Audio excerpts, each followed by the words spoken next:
Good afternoon, everybody. Thank you for being here. We are delighted to have you and to be able to host this.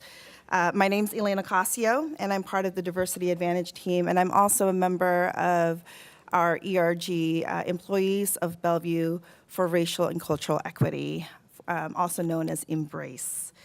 Today we have a three-part program. When you walked in, you should have received one of these. If you did not, we can get you one.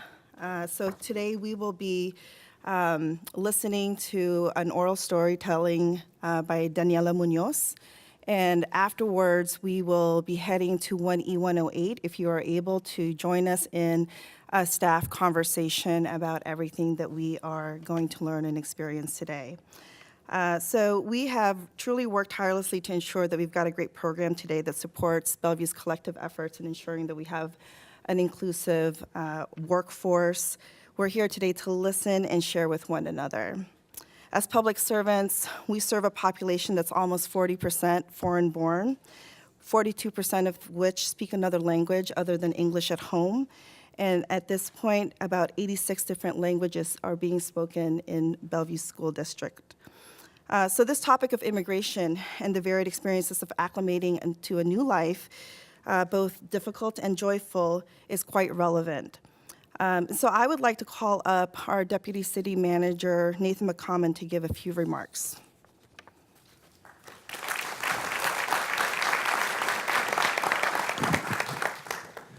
Welcome. Good afternoon. It's really nice to see the turnout today. This is encouraging to me to show how much we really care about each other and this topic. First, I want to recognize the Embrace, the employee resource group that actually put this event together. And if you're here, could you raise your hand if you're on that team? Wow, it's bigger than I thought. Thank you for celebrating with us and putting this together.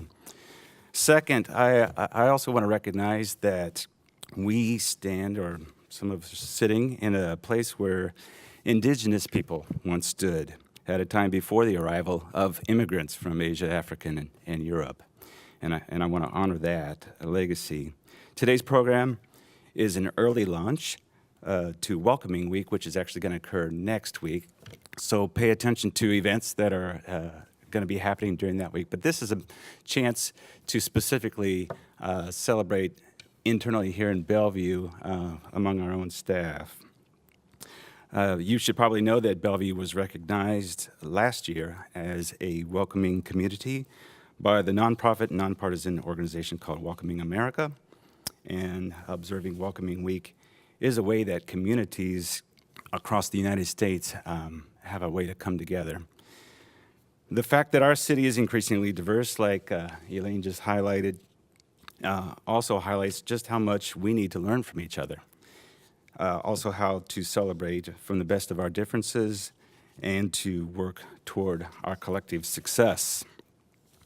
Some people in this country may say that our differences make us suspicious, but I think our differences actually make us interesting. The City Council's vision even affirms this. They say Bellevue welcomes the world and our diversity is our strength. Some of you may not know that for the last 28 years I've had the privilege of tutoring and teaching English to exchange students, to refugees, to immigrants. It's been very, very rewarding.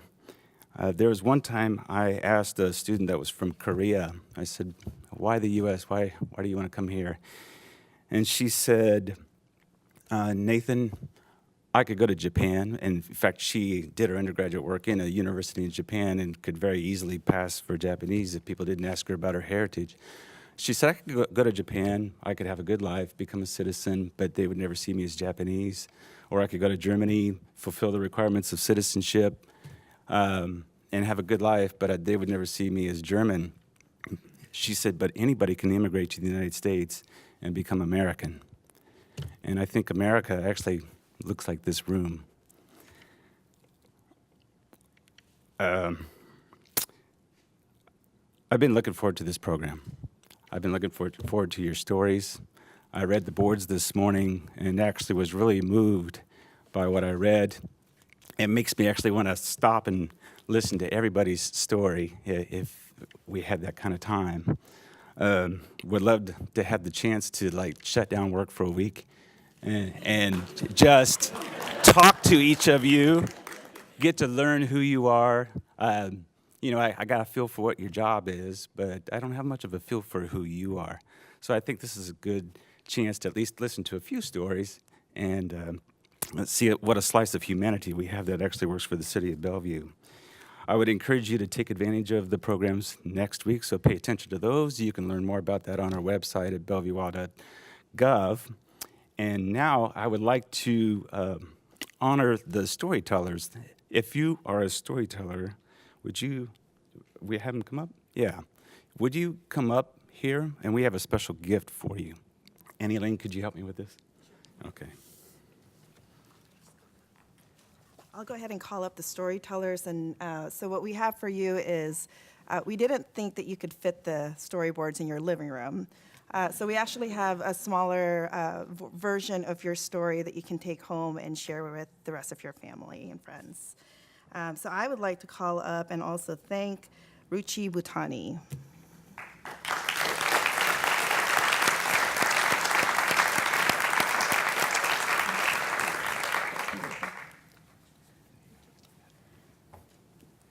Ying Carlson.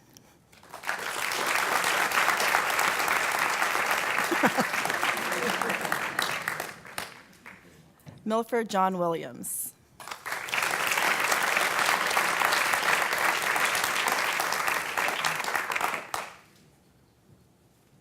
Daniela Munoz.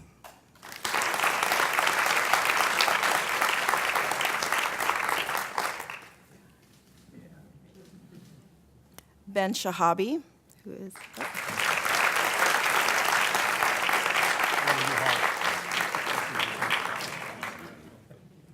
and our own city manager, Brad Miyake, also had a story, but he is unable to be here today.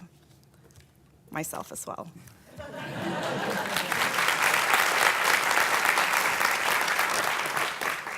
Thank you, Nathan. So the precursor of the program, you all, as coming into council chambers, saw the storybooks. And this was really this telling of the journey of 7 city staff, in addition to the migrant stories into Washington State, as well as the history of diversity here in the city of Bellevue. I've asked Helena Stevens to come up, who has been the master architect, along with many others, and she'll show and give some words of gratitude to the many hands that made this happen. But so I'd like to ask Helena to come and share a few of those words, please.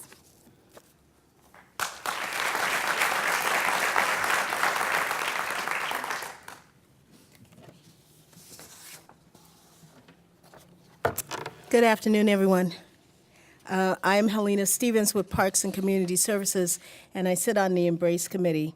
I want to share a brief overview of the exhibit that you're seeing in the concourse. You are really looking at 2 exhibits combined into one. In 2006, Bellevue Parks and Community Services was asked to participate in the National Parks and Recreation Congress held in Seattle. One of our many contributions to that event, which hosted over 10,000 people, was to share the origins, share the origins of the numerous cultures that reside in the Pacific Northwest. We began with the Native American tribes that were already living here, and then with the help of several historical groups, we researched the history of our various ethnic communities. The city worked with History Link, Daybreak Star Indian Cultural Center, MOHI, the Wing Luke Museum, the Black Historical Society, the Filipino Community of Seattle, the Norwegian Cultural Center, and several other organizations to review more than 1,500 historical photos and information for those exhibits outside. The result were 17 8 feet high, 3 feet wide storybook displays. We recreated those storybooks in the exhibit that you're seeing today, but now the boards are only 3 feet high. Each ethnic group tells us their story of the how, the when, and the why they migrated and immigrated to Washington State to become part of our Northwest history and culture. The second and primary part of the exhibit depicts our colleagues and coworkers as they have started their individual story of immigration to the Pacific Northwest. The Embrace Committee put a call out to our members asking who might be willing to tell their story. Each individual was asked for family photos and 300 words depicting their historical journey. Each storybook board, which is 8 feet high and 3 feet wide, includes pictures of our colleagues, especially as a child. Please check out Brad's baby picture. And how their homeland is remembered. Included in the storyboards, you will find a distance in miles from their home country to Bellevue. Most traveled thousands of miles to be here and left a beautiful home. The story listed is just a snippet of their amazing and intense journey. I want to commend our first 7 storytellers, as it takes a great deal of courage to share sometimes difficult and intimate and always personal information, especially with your work community. Our hope is that each storyboard will not only inform and educate you, but pique your curiosity enough to engage our coworkers to hear more and to learn about their unique and interesting history. The exhibit will remain on the concourse until September 24th, and we hope you will invite others to come and see it. Please note that the last storyboard asks you to share your story. So if you are interested in sharing your or your family's immigration history to America, this is your opportunity to go through those family albums, retrieve those older photos, and submit your 300-word story to the Embrace Committee. One final note. The exhibit would not have been possible without graphics in the IT department, civic services, and the Bellevue Youth Theater. I especially want to thank Ted Van Dyken. Ted, where are you?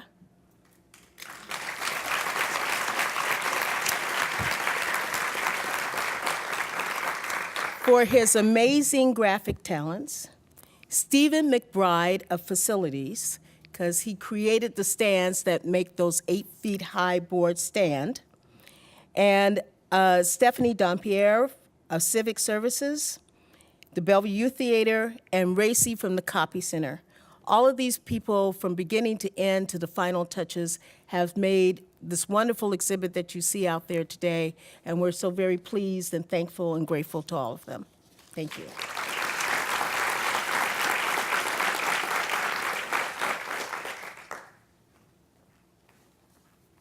All right, so thank you all. Again, the story of immigration, and not of late, always has been, unfortunately, something that is divisive and political. When we set out to ask our members of the workforce, members of Embrace, as Helena mentioned, I just wanted to share that, some of these experiences, many of us are still processing the journey to the United States, and whether that was from generations ago or just very recently.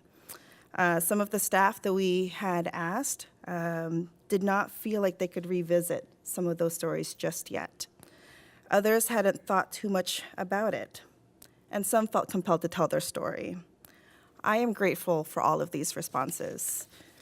As I ask Danny Munoz to come up here, Danny is from our Civic Services Department, and she's been with the city of Bellevue for 10 years.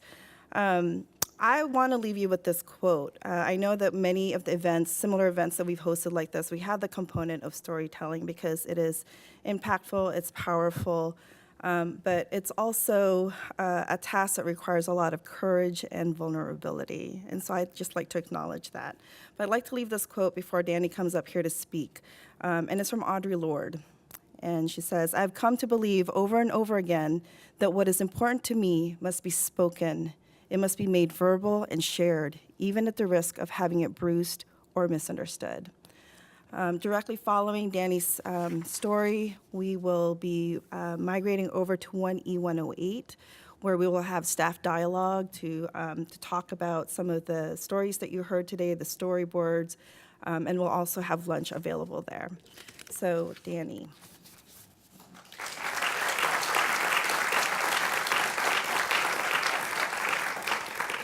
Wow, a lot of familiar faces, so thank you so much for being here. Well, as a City of Bellevue employee, we have to have quite a lot of abilities, skills, and some of them are pretty basic and obvious for the majority of the community, but for us immigrants, it's not so easy to acquire. For example, just being able to speak, write, and communicate in English.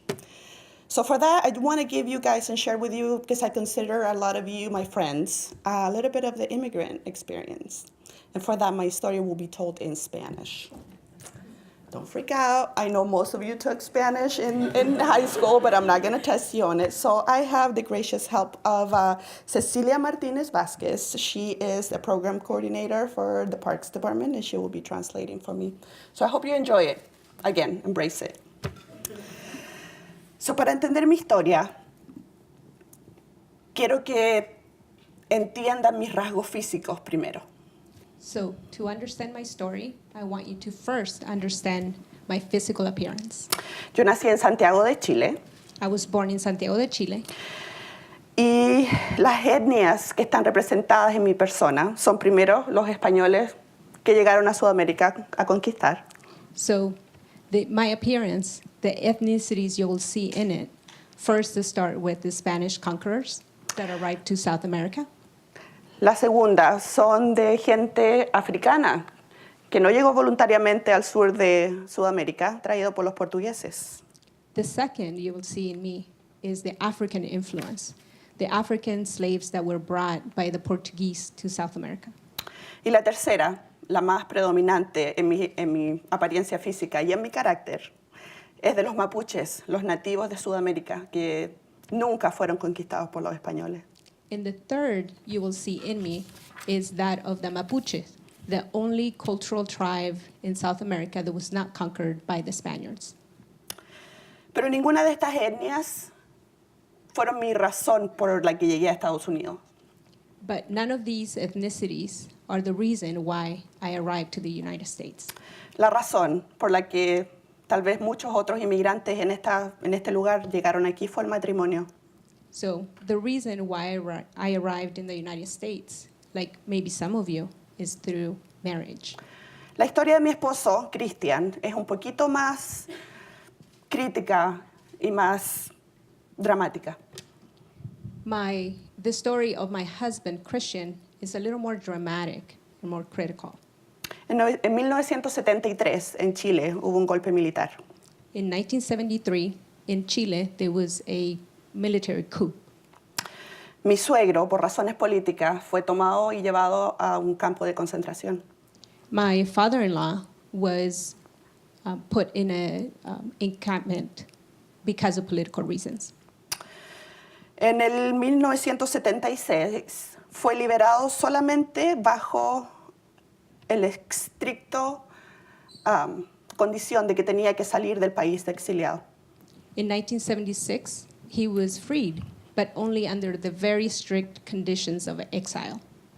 La familia Muñoz fue exiliada al estado de Washington, Seattle, una ciudad que nadie conocía. The Muñoz family was exiled to an unknown, unheard of Seattle, Washington. La familia Muñoz fue la tercera familia que llegó al estado, o a la ciudad de Washington. The Muñoz family was the third Chilean family exiled to Washington State. Cristian, mi esposo en ese momento tenía 11 meses de edad. Christian, my husband, was 11 months old at that time. A él y su familia no se le permitió volver a Chile hasta el 1990, His family was never allowed to return to Chile until 1990, cuando el golpe militar terminó. when the military coup ended. Yo conocí a mi esposo en 1996, en su primer viaje de vuelta del exilio. I met my husband in 1996 when he returned to Chile for the first time after exile. Nos casamos 2 años después, en el 98. We married 2 years later in 1998, Y me mudé a Seattle más o menos un mes después. and I moved to Seattle about a month later. Y me hice ciudadana más o menos 3 años y medio después de eso. And I became a U.S. citizen about 3.5 years later. Tenemos 2 hermosos hijos, Moisés, de 17 años. We have 2 beautiful children, Moises, 17 years old, Yeah, I have a teenage boy that is senior. Y Daniel, de 8 años. and Daniel, 8 years old. He trabajado como servidora pública en la ciudad de Bellevue por 10 años. I have worked as a public servant for 10 years for the city of Bellevue En departamentos tales como el departamento de policía, in the police department, en el departamento de utilidades in utilities department, y en el departamento de servicios cívicos. and civic services department. Mi esposo, por su parte, My husband ha servido o sirvió por 17 años como policía en la ciudad de Issaquah. he served as a police officer for the city of Issaquah for 17 years. Me gustaría que pensaran un segundo. I would like for you to think about this for 1 minute. Este fue un baby que fue tachado como terrorista cuando salió de Chile. This was a baby that was labeled as a terrorist when he left Chile, Qué desperdicio para Chile. that was thrown out of Chile. Mis experiencias en este país, lo bueno, lo malo y lo feo. My experiences in this country, the good, the bad, the ugly. Lo bueno, aprendí inglés The good, I learned English. en el college, como inglés como segundo idioma. At the college is ESL, or English as a second language. Pero mi mayor influencia fue Friends. But my biggest influence was Friends. Ya, con Ross and Rachel. How you doing? Pero mi experiencia nunca ha estado libre de estereotipos. But my experience has never been freed from stereotypes. Como un médico que me dijo en una cita, eres la mexicana más alta que he conocido. Such as the comment that was made by a doctor at a doctor's appointment, "You're the tallest Mexican I have ever met." Otra persona diciendo, latina, eso te hace católica, ¿cierto? Or another person saying, "Latina, does that make you Catholic, right?" O recientemente, Or lately, are you legal? ¿Estuviste o alguien de tu familia está en esas jaulas del sur? or have you or anyone in your family been in those cages by the border? El concepto de raza para mí fue una introducción de la cual aprendí cuando llegué a Estados Unidos. The concept of race was something that I was introduced to when I arrived in this country, Pero rápidamente me familiaricé con lo que significa. but I quickly familiarized myself with what it meant. Después de todo, hay que llenar un montón de papeles para inmigración. After all, you have to fill out a lot of forms for immigration. Pero no considero que encajo en ningún cuadro. But I don't think I fit into any of those boxes. Creo que hay muchas más cajas en las que califico. I think there's a lot more boxes that I can check off. Después de todo, en Chile me llaman curiche. After all, I'm called Curiche in Chile. Ese es el mapuche para una persona de piel oscura. That's the Mapuche word for a person that is darker skinned. O simplemente mapuche por mi carácter. Or just Mapuche because of my physical features. O simplemente una latina porque provengo o desciendo de ese mundo hispano. Or simply Latina because I'm a descendant of Spanish. Pero en Chile y aquí siempre me he considerado una mujer, una amiga y una hija de Chile. But I've always considered myself a woman, a friend, and a daughter of Chile. Hasta ahora esos siguen siendo mis cuadros. To this day, those are my checkboxes. Y a eso le sumo que soy mamá, And I can add to that I'm a mother, soy esposa, I'm a wife, soy hija I'm a daughter, y una orgullosa empleada de la ciudad de Bellevue. and a very proud employee of the city of Bellevue. Gracias, Cecilia. So I would like to have a little bit of a close statement with this. I'm an administrative assistant for civic services, and I proudly go to every single meeting, and let's see by show of hands how many of you work here. Yeah. So we go to meetings, right? And as an admin assistant, for me, action items are very important. So I have 3 for you. Please keep your assumptions, biases, and judgment in check.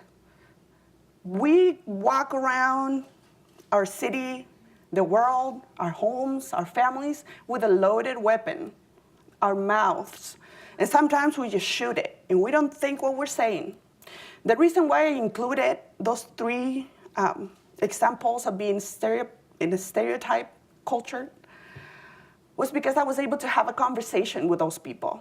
I was able to ask questions, and I was able to learn from where they were coming from, where the stereotype formed, the place we're living, and I felt that I made a difference. Somewhere, somehow, having to explain myself a little bit. You know, not every Hispanic is Catholic. No, not everybody gets here illegally.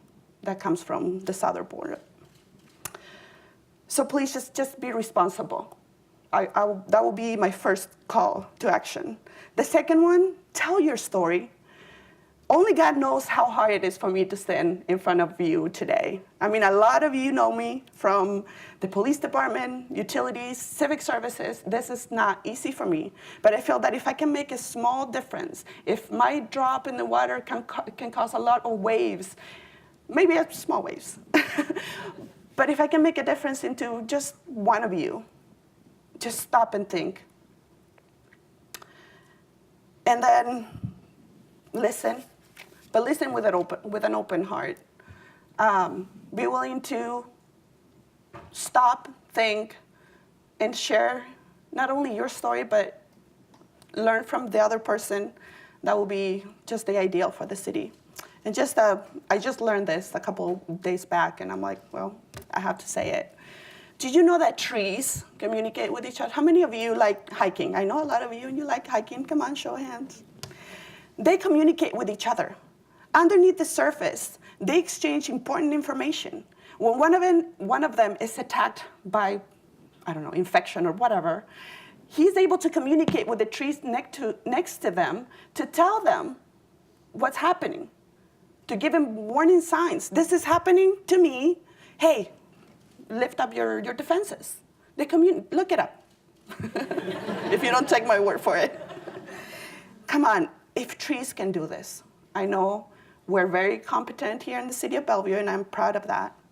We have culturally learned many things. I'm an immigrant, and for the past year, I've learned so much about how I express myself to others, how I need to listen better, and that's only because people like my leadership. Lori, thank you. Ira. People that have made a difference. Elizabeth, when I was at the police department. They were able to open up and let me express and share and give me important information. So let's just, in one word, if you don't remember any of those action items, let's just sum it up by embracing each other. God bless you. Thank you very much.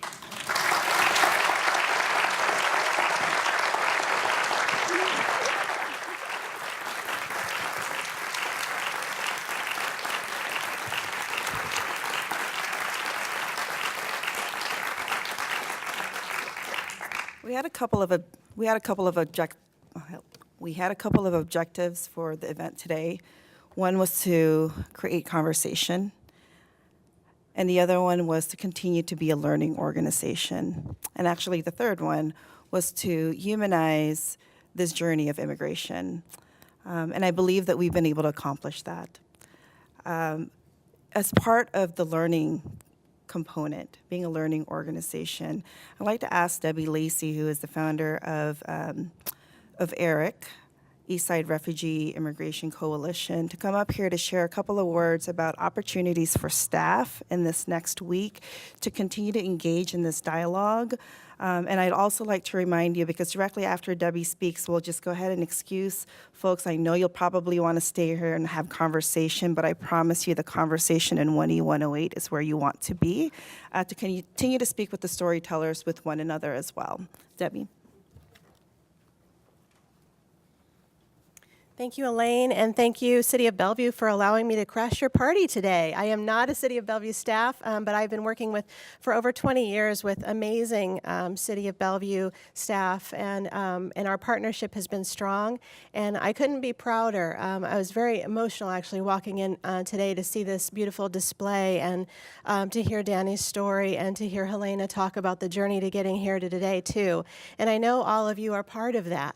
And so I wanted to just say that today, in part, is also about the Welcoming Week celebration that's kicking off on Friday with some events across King County, East Side especially. We're very proud for what we're doing here. And I want to say that these events that we are celebrating, over 24 of them with almost 30 different community partners, these are not just let's pat ourselves on the back and come together for a cross-cultural, multiracial potluck.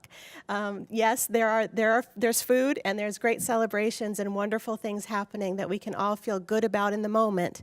But these are invitations to a broader conversation, like the one that you're having here at the city all the time and the one that today represents. And so the Welcoming Week is an invitation to those of you who maybe not have had as much connection or want more information and connection. And I think most importantly, welcoming is more than celebration, it's a movement. And it is about this way of relating to each other and ourselves. So my charge to you, I'll take Danny's tip there, is that as City of Bellevue employees, most of you are very much about being the welcomer, right? You receive, you provide services for the community. You're the hosts. And I encourage you to flip that around a bit. Be the stranger.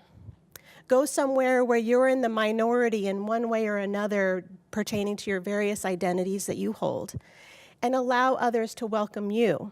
Allow yourself to feel what it is like to be welcomed amongst a group that is a group of strangers and yet to be friends.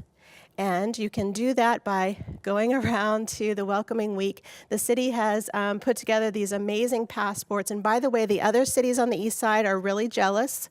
They have a lot of envy going on about Bellevue, but in particular this. I just told them about a Redmond person about this morning, and he did the face, the palm, and said, oh, we should have done that too.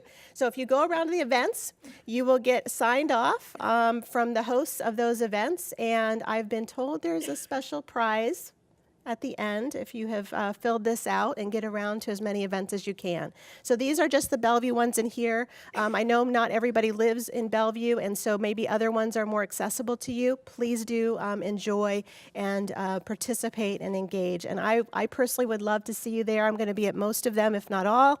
And please come up and introduce yourself. I'd love to get to know you more. Thank you. Thank you for being here. Thank you for what you are doing every day to serve the community in all the ways that you do, and especially for holding space for this conversation about welcoming one another and being part of belonging, not just for yourselves, but for all the families that live here and love Bellevue too.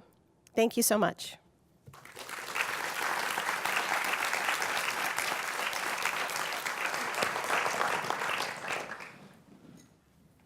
That concludes our programming.